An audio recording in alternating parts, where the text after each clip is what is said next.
Hello student, जब हम लोग मैकेनिकल वेव पढ़ते हैं तो मैकेनिकल वेव जैसा कि हमें पता 2 टाइप्स के होते हैं। एक लॉन्गिट्यूडनल वेव होता है, एक ट्रांसवर्स वेव होता है।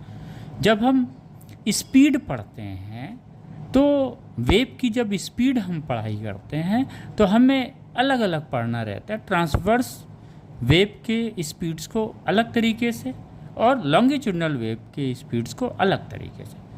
चूँकि ट्रांसवर्स वेव में जब हम मैकेनिकल वेव पढ़ते हैं तो हमको ये पता है कि सॉलिड में सिर्फ ट्रांसवर्स वेव ही प्रोड्यूस होता है, राइट। सॉलिड में ट्रांसवर्स वेव ही प्रोपागेट करता है, क्लियर हो गया।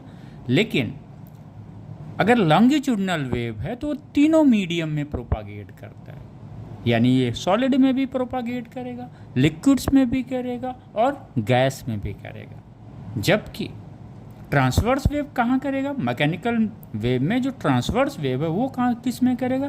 प्रोपागेट करेगा सिर्फ सॉलिड मीडियम में, वो लिक्विड मीडियम या गैस मीडियम में नहीं करेगा ट्रांसवर्स वेव, क्लियर?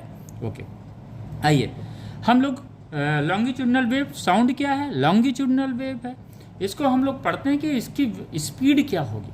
तो इसकी स्पीड दो तरीके से बताई गई। न्यूटन्स के द्वारा बताया गया कि इसका स्पीड जो है √p/d होगा, जिससे वैल्यू आई थी साउंड की 282 मीटर पर सेकेंड आया था, जबकि एक्सपेरिमेंटल वैल्यू था अप्रॉक्स 331 मीटर पर सेकेंड था, राइट।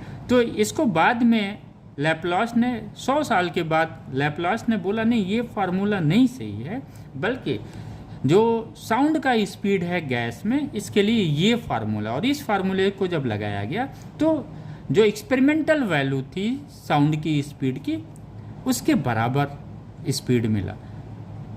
तब ये लैप्लास का फार्मूला जो है एप्लीकेबल हुआ, राइट। तो जब हमारे पास क्वेश्चन आएगा तो हम यही फार्मूला यूज़ करेंगे स्पीड ऑफ साउंड में, √γ/p/d, राइट। गामा के लिए बस थोड़ा सा आप रहिएगा। गामा क्या है? ये रेशियो है specific heat of the gas at the constant pressure, specific heat of the gas at the constant value, gamma equal to Cp/V, Cv।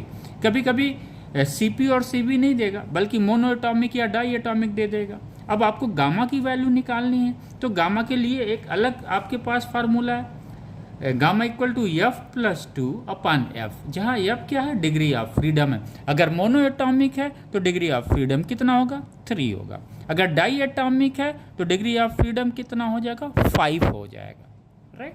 तो इस तरह से आप गामा की वैल्यू निकाल के ये लगा लें। बस एक चीज़ ध्यान में रखिएगा, एट ए गिवन टेम्परेचर जो रेशियो है P/D, ये